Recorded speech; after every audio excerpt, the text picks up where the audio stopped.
Puji Tuhan, saudara, kita masuk pagi hari pasalnya yang pertama dari kitab Esra, saudara. Kita akan lihat bersama pada ayat 1 sampai ayat yang keempat.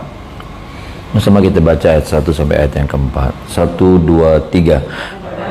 Pertama, zaman Kores, raja negeri Persia, Tuhan menggerakkan hati Kores, raja Persia itu untuk mengenapkan firman yang diucapkan oleh Yeremia, sehingga disiarkan di seluruh kerajaan Kores secara lisan dan tulisan pengumuman ini.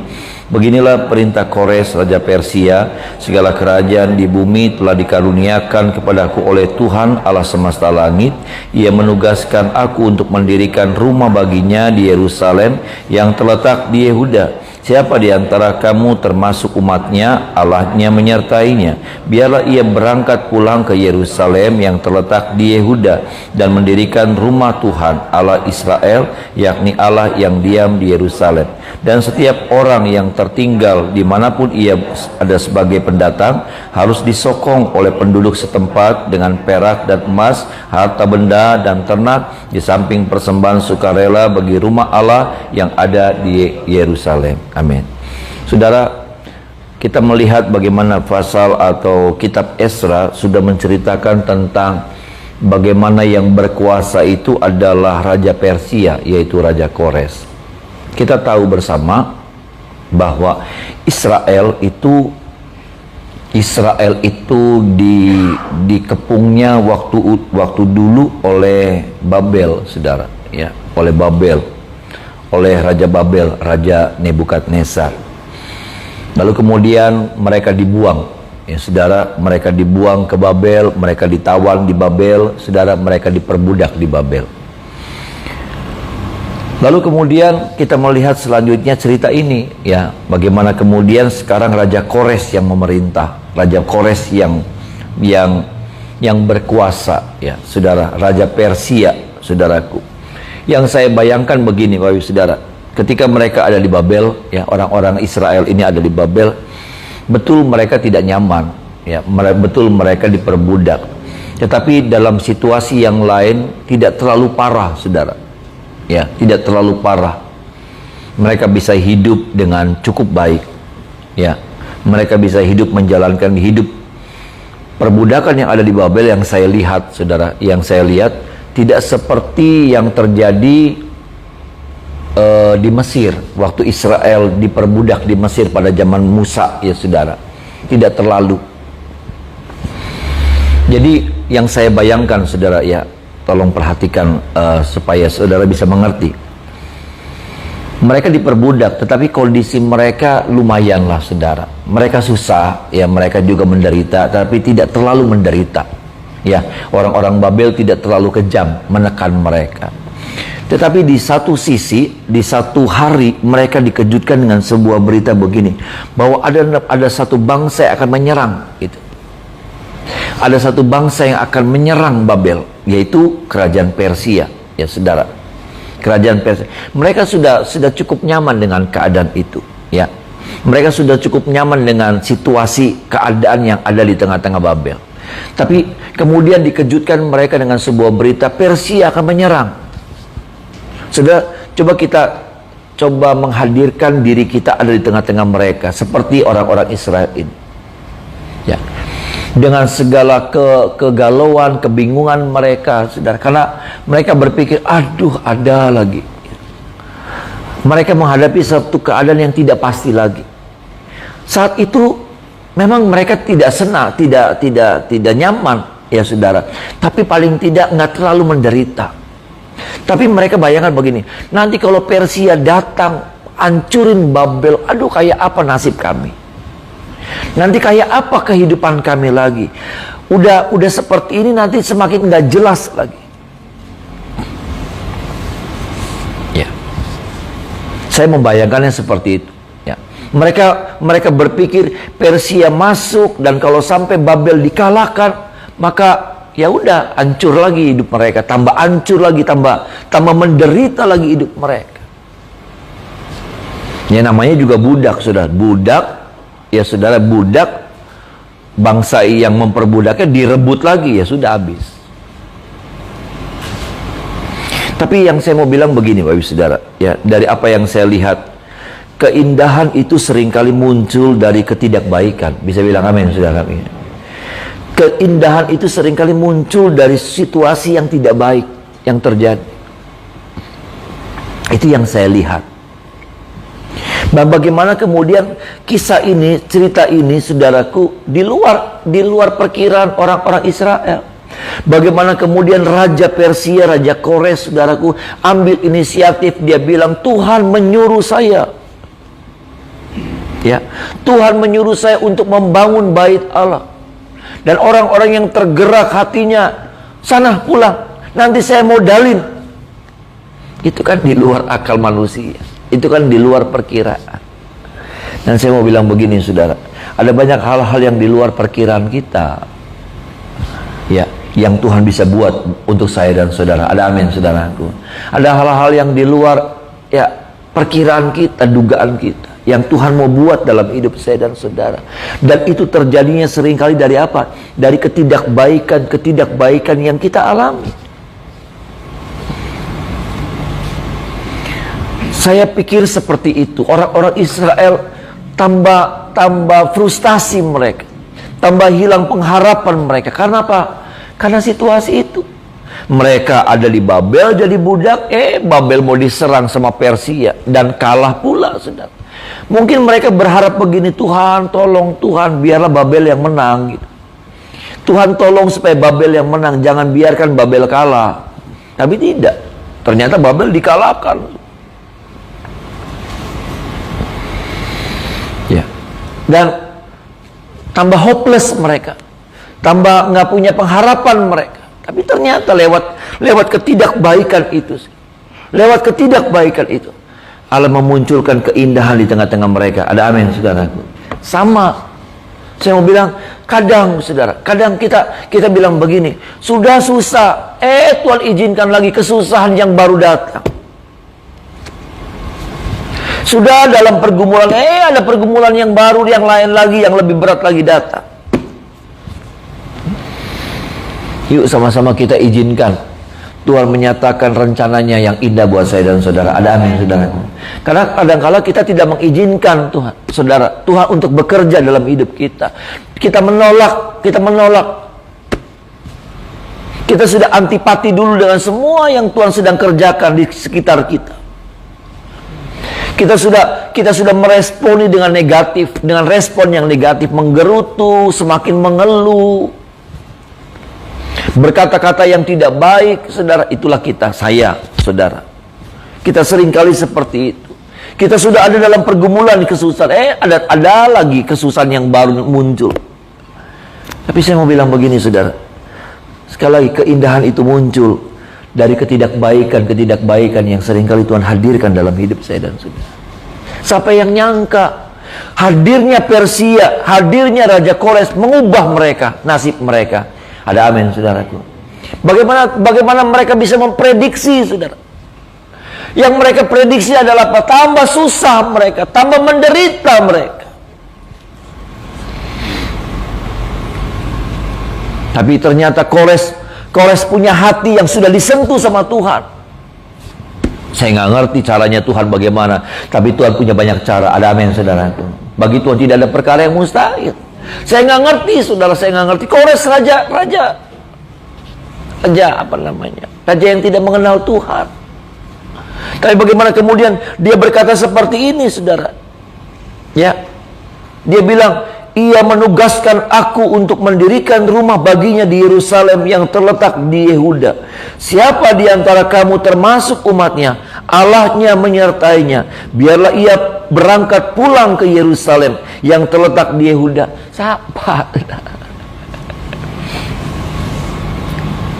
Siapa yang bisa menduga hal itu bisa terjadi?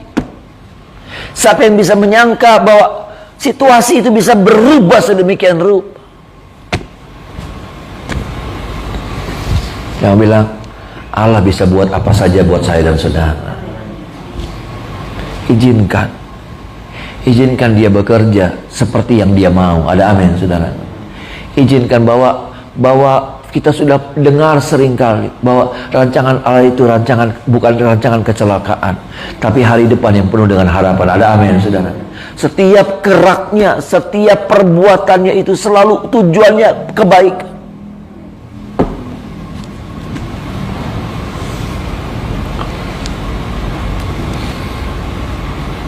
Saya diskusi sama Ariel, saudara. Ya, saya ngobrol, saya suka sharing firman sama Ariel.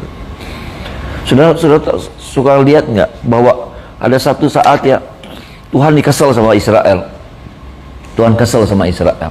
Lalu kemudian aku hukum kamu, katanya, ya saudara. Aku hukum kamu. Dikirim bangsa yang jahat datang serbu Israel. Wah, diserbu, ya, dikepung, saudara. Dihabisin, diperangin, bang. Nanti ya saudara, yang anehnya tuh, itu Tuhan kita tuh aneh. Nanti yang anehnya nih, Tuhan bilang begini sama bangsa yang ngancurin Israel. Kamu macam-macam ya, kamu hancurin umatku gitu. Ya. Jadi serba salah, saudara. Kenapa? Karena hatinya Tuhan tuh tertujunya sama Israel. Ada amin, saudaraku. Tuhan tuh kesel. Tapi kalau Israel diganggu, ya kan susah, saudara. Kayak saudara suruh saya nih, saudara suruh saya, anak saudara misalnya cucu nggak bisa diatur. Pagem, tolong sih Pagem. Ya, diomongin, kalau perlu dibentak baik. Saya datang nih, saudara, saya bentak. Saudara, saya bentak, saudara kesel juga, saudara. Saudara jadi sakit hati sama saya, kayak gitu tuh kurang lebihnya. Kenapa? Karena hatinya saudara tuh ada sama cucu saudara. Saya kan nggak ngerti takarannya seberapa, kencengnya, intonasi saya seberapa. Bilang kenceng boleh, nggak taunya salah juga. Nah itu, saudara, saya cuma bilang Tuhan tuh hatinya tuh buat saya dan saudara. Ada amin, saudara. Hatinya Tuhan tuh, kasihnya Tuhan tuh tertujunya buat kita. Sehingga satu hal yang tidak mungkin kalau dia merancangkan yang buruk buat saya dan saudara. Sampai saya lihat di sini, saudara, ketidakbaikan orang Israel pikir hancur, tambah rusak mereka, tambah tidak ada pengharapan mereka. Udahlah, mereka berdoa begini, Tuhan, di sini sih memang kami nggak senang, nggak bahagia, tapi paling tidak lumayan lah Tuhan, lumayan. Jangan bawa kami kepada hal yang lebih buruk daripada yang hari ini terjadi. Tapi ternyata diizinkan tuh, saudara, Persia datang. Dan saya mungkin harus bilang, saudara mungkin sedang mengalami yang keadaan seperti ini. Udah, itu yang namanya udah kejatuhan apa tuh, saudara? Kejatuhan tangga ya. Ada lagi. Tapi biarlah izinkan saudara mengerti apa yang Tuhan sedang kerjakan dalam hidup saya dan saudara. Bahwa dalam setiap perbuatan-perbuatan Tuhan itu mendatangkan kebaikan buat saya dan saudara. Amin, saudara. Ya, suka atau tidak, ya saudara, mengerti atau tidak, tetapi iman itu kenapa? Karena iman itu nggak bisa main logika. Iman itu tidak masuk di logika. Kalau saudara samakan logika iman dengan logika, saudara nggak akan ketemu. Saudara akan selalu bilang nggak mungkin. Saudara akan selalu menolak. Iya, karena logika itu nggak pernah ngerti tentang perbuatan Allah. Logika nggak pernah ngerti, saudaraku, tentang cara Allah bekerja, nggak pernah ngerti.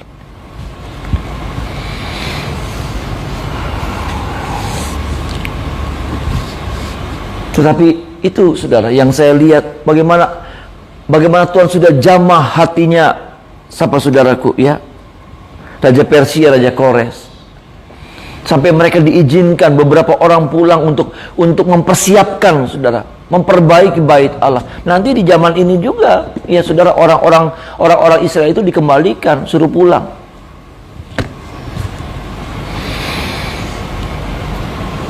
Tuhan baik buat saya dan saudara. Tuhan baik, Dia sangat baik. Kata baik, kata sangat baik tidak bisa menggambarkan, belum cukup dan tidak akan pernah bisa menggambarkan tentang kasihnya Tuhan buat saya dan saudara. Tapi yang kita belajar dari firman pagi hari ini, belajar untuk bisa memahami, belajar untuk berserah sama apa yang Tuhan sedang buat dalam hidup saya dan saudara. Kadang-kadang kita pikir begini, kalau saya serahin hidup di dalam tangannya Tuhan, wah nanti diremas-remas. kadangkala. Enggak, saudara. Enggak. Wah, nanti kalau Tuhan, kalau saya serahin hidup saya sepenuhnya sama Tuhan, wah nanti seenaknya Tuhan buat.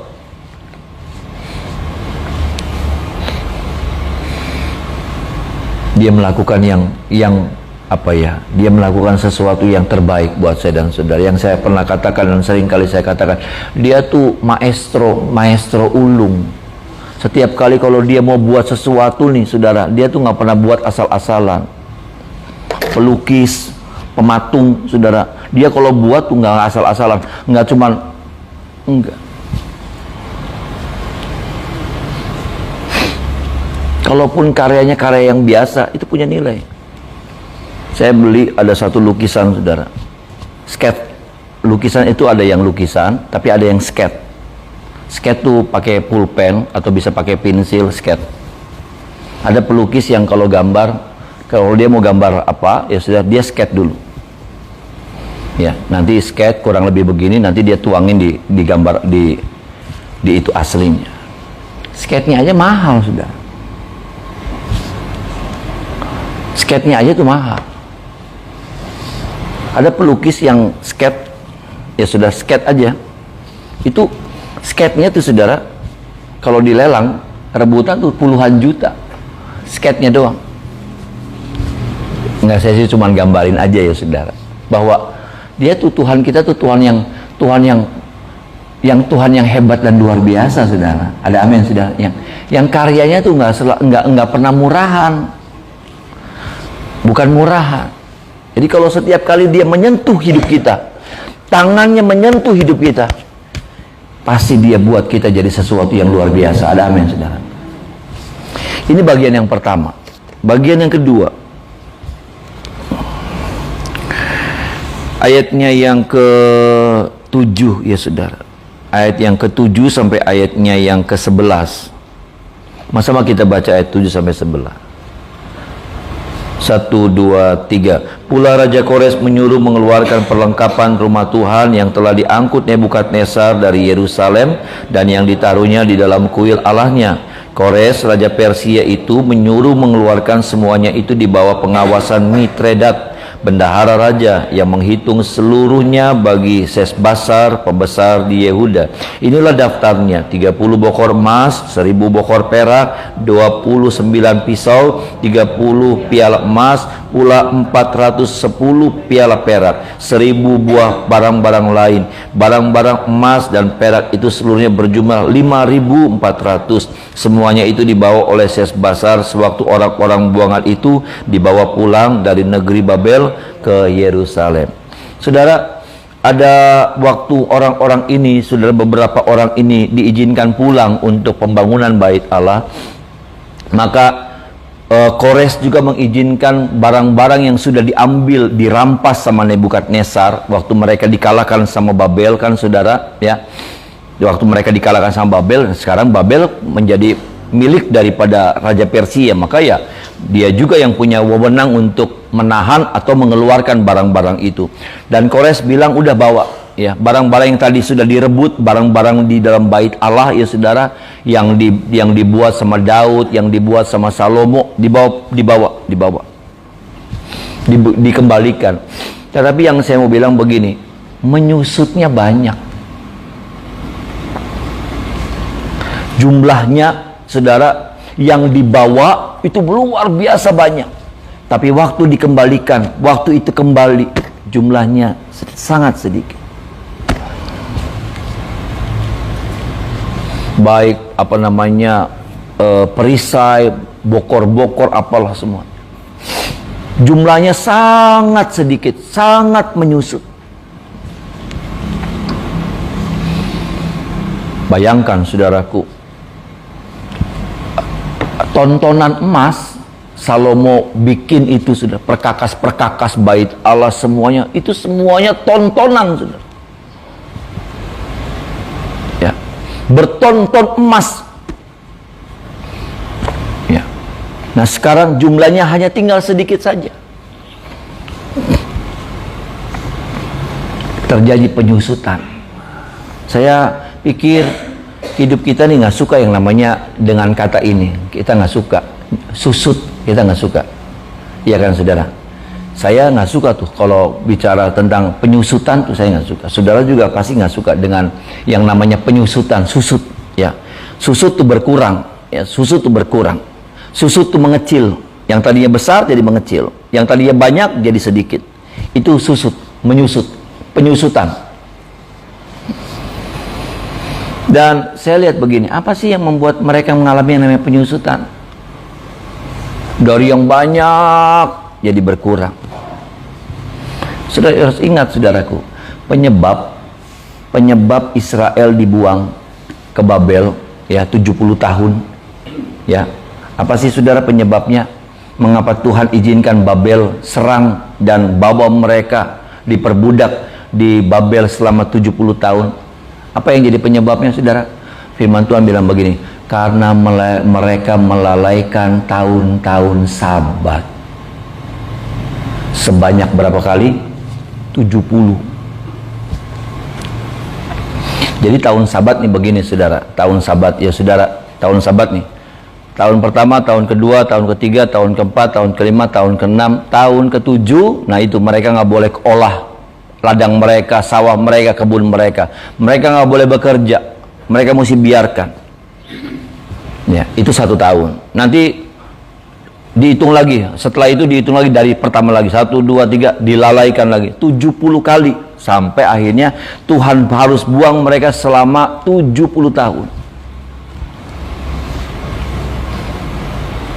Dan saya bilang begini saudara, penyusutan itu terjadi karena apa? Karena sikap mereka Tuhan dinomorduakan. Ya, Tuhan dinomorduakan. Maunya Tuhan dinomorduakan. Kehendak Tuhan dinomorduakan. Kehendak mereka yang dinomorsatukan. Makanya apa? Karena Tuhan dinomorduakan, dikirimnya Babel dan dibawa mereka selama 70 tahun untuk membayar lunas hutang mereka selama 70 tahun Sabat. Itu saudara. Dan ini yang jadi penyebabnya. Saya cuma bilang saudara, ya hati-hati, karena hal yang sama juga akan terjadi dalam hidup saya dan saudara. Kalau apa? Kalau kita menomorduakan Tuhan.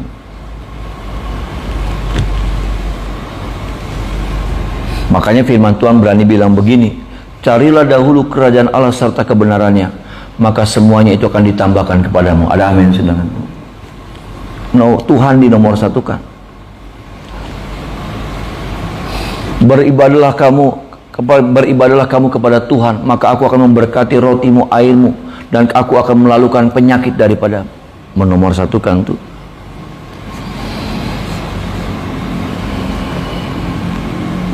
Sampai di sini nih saudara, ya. Setelah kita dengar firman Tuhan, bagaimana respon kita, bagaimana kemudian sikap kita. Kita mau apa yang ada sama kita bertambah. Ya. Kita ngalami namanya pelipat gandaan. Itu ya jadi harapan kita, bukan? Memasuki tahun yang baru, menjalani tahun yang baru.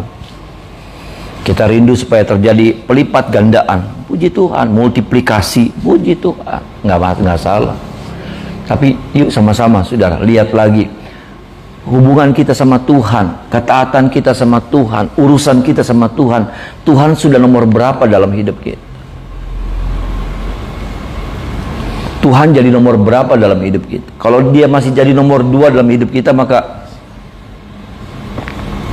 bukan pelipat gandaan yang terjadi, tetapi saya khawatir yang sebaliknya yang terjadi, penyusutan.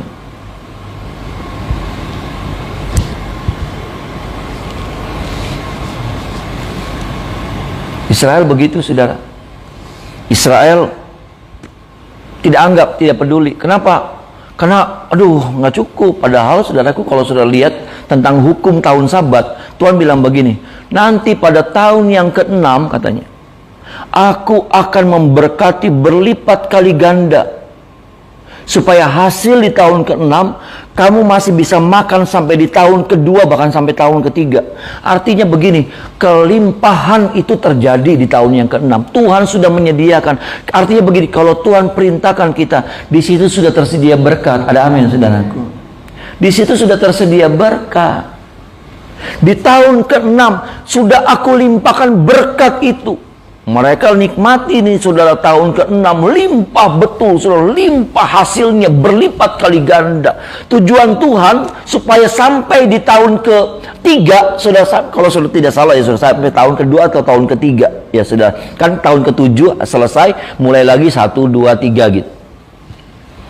Maaf, kamu masih bisa makan hasil dari tahun yang ke-6. Artinya limpah. Waktu mereka dapetin itu, saudara, itu tuh saudara, kita tuh manusia.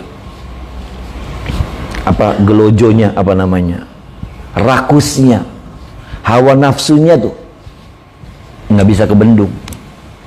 Jadi mereka bilang begini, ya udah, daripada dianggurin, kerjain baik di tahun yang ke-7-nya. Mereka olah lagi di tahun ke-7-nya. Yang Alkitab bilang begini, itu kalau sampai ada tanaman-tanaman buah kamu menghasilkan, jangan dipetik, biarkan itu orang-orang asing yang ambil. Jadi tahun Sabat itu mereka harus biarkan kebun mereka, ladang mereka, sawah mereka nggak boleh diolah.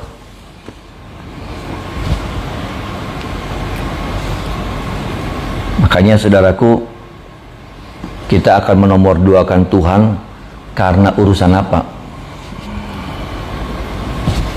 Urusan mamon. Makanya Tuhan bilang begini, kamu nggak bisa menyembah dua Tuhan. Tuhan dan mamon.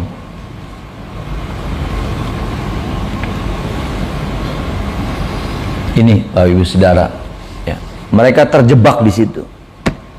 Mereka dapatkan kelimpahan, janji Tuhan terjadi, tapi mereka bilang begini, ya udah tambahin aja supaya tahun ke-7 kita juga dapatin lagi, jadi diolah lagi. Saya cuma bilang begini, saudara, apa yang kita ambil dari Tuhan, nanti Tuhan pasti ambil lagi dari kita.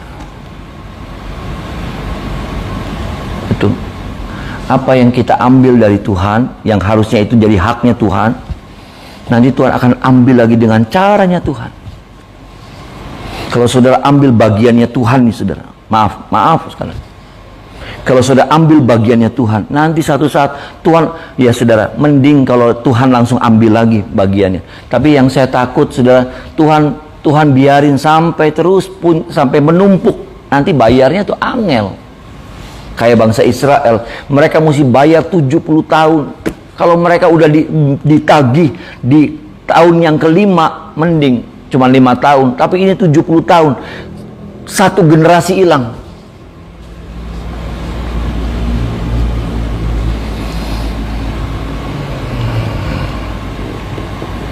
Apa yang kita ambil dari Tuhan, Tuhan pasti ambil lagi dari kita. Beneran? Pasti. Itu yang saya lihat. Apakah itu pujian, apakah itu kehormatan, apakah itu macam-macam. Waktu saudara. Mereka akan mencuri waktu. Yang waktunya harusnya buat Tuhan, tapi mereka ambil buat mereka. Akhirnya apa? Dipenjarakan mereka. Mereka seperti dipenjarakan, diberhentiin gitu, sampai mereka nggak bisa menghasilkan apa-apa buat mereka. Mereka bekerja buat orang lain selama 70 tahun, bayangkan. Dan tolong kita ya sudah, firman ini buat saya juga, buat kita semua, supaya mari sama-sama, kalau kita mau melihat penyusutan itu nggak terjadi, tetapi yang kita rindu itu terjadi, pelipat gandaan berkat Tuhan dalam hidup kita. Maka hal yang kita harus kerjakan, yuk perhatikan di nomor berapa Tuhan dalam hidup kita. Di nomor berapa Tuhan dalam hidup kita. Untuk urusan Tuhan, berapa banyak orang nggak peduli. Ya puji Tuhan saudara, ya, yang doa pagi, ya, belajar. Tapi ada banyak orang yang apa sih? Ya doa pagi. Apa sih ibadah? Apa sih pelayanan? Angka untungnya.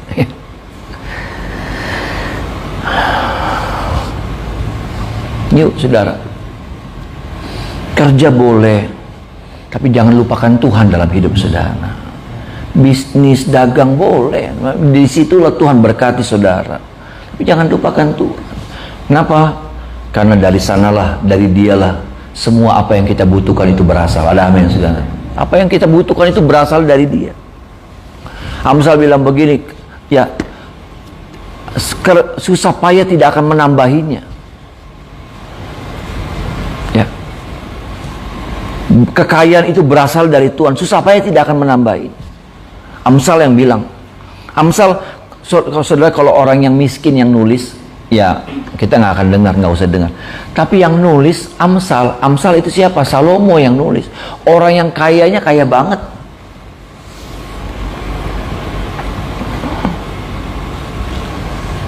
Dan dia berkata begitu, dia mengakui bahwa, saudaraku, susah payah tidak pernah menambahi. Berkat Tuhanlah yang menjadikan kaya. Susah payah tidak pernah menambahinya. Jadi, ya kalau kita mau diberkati Tuhan, ya kita mesti baik-baik sama Tuhan ya saudara. Amin saudara ya. Kita mesti baik-baik.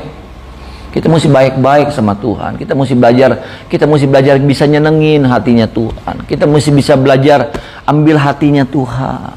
Seperti pagi ini, saudara lagi ambil hatinya Tuhan kok. Ya. Mau dibilang apa? Itulah cara kita mengambil hatinya Tuhan.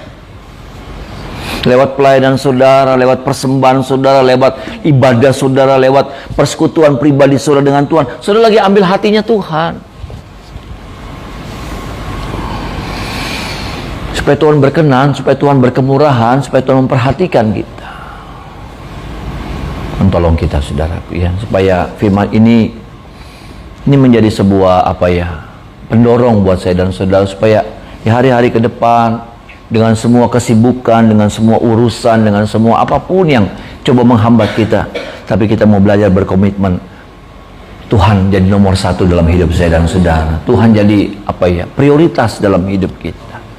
Ya saudara, mari kita menyembah Tuhan.